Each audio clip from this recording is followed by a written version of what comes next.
Hey, what's up guys? Slickmoff here. I'm back again with another video. In this one, I want to talk about Justice League and a clip that I saw from the film that was very, very suspect. Now, overall, I will say that the film's looking pretty good. I'm actually going to be able to see the movie a little bit early, just a few days early, but nonetheless, I'm very excited to see it. And I will let you know, I'll get my review up as soon as I see the film. I'll do a non-spoiler and then a spoiler, but keep in mind, the spoiler review will be out actually before the movie comes out. So, obviously, don't watch that until you all see the movie, unless you guys are also seeing it early. So anyway, I want to give my thoughts on a clip that I saw from the film, and then we'll go ahead and jump into my thoughts on the film overall. So let me first flip the camera and show you the clip that I saw that I thought was a little bit suspect, and to me just didn't look all that great. So let me show it from this perspective as opposed to putting it like actually in the video, because then it will definitely get copyrighted. So this is the Wonder Woman bank scene. I don't know if you can hear it. Down to the modern world. Back to the dark ages. So generic bad guy villain sets the bomb, gonna blow up in 20 seconds and kill everybody. So this part's kind of cool.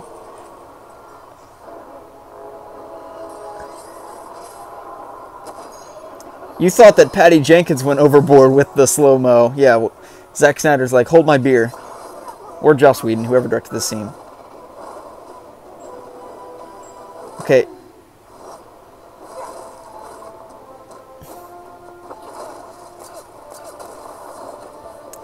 I guess some people might think it's not that bad. I think the CGI is clunky.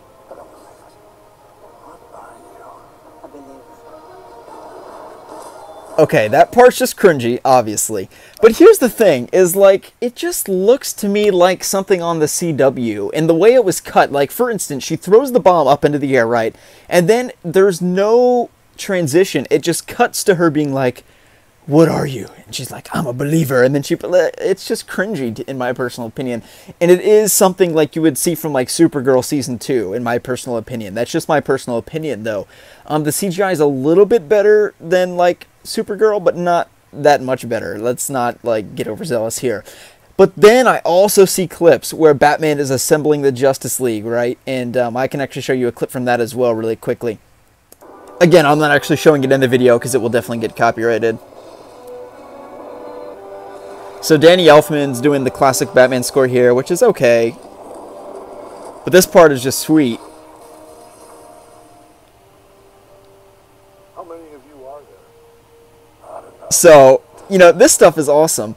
But, like I said, that one clip, it just didn't look all that great to me. And it has me a little bit concerned, potentially, about the film. Writing, perhaps, in the film. I mean, that one-liner of Wonder Woman is super cringe, and it's just a little bit, eh.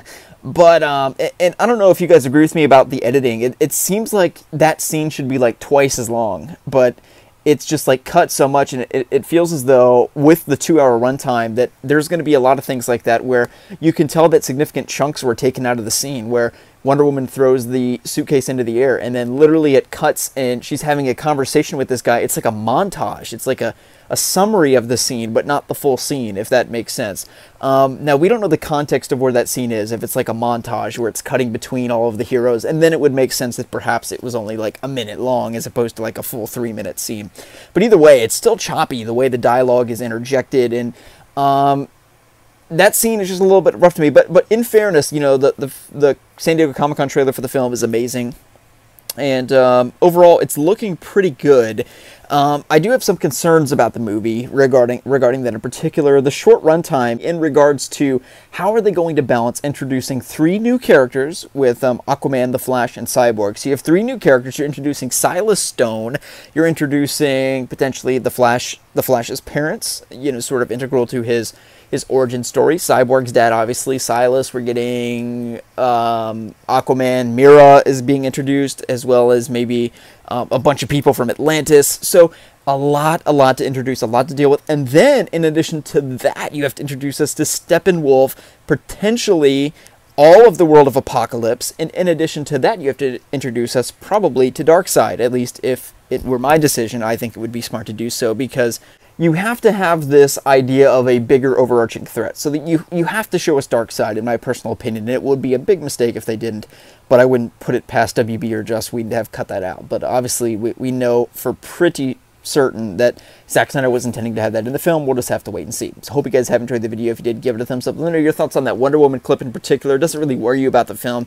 I'm not really worried about it per se. I'm still very excited for it, but I'm thinking that it might not be my favorite DCEU movie, because before like BVS I thought it was like looking amazing, and before Suicide Squad I was like it's looking amazing, and this movie I do have some trepidatious thoughts, but not like a lot. It's not like I'm freaking out that the movie's going to suck or anything like that, but we'll just have to wait and see. So hope you guys have enjoyed the video. If you did, give it a thumbs up. My name's Slickmoff. I'll see you guys in the next one.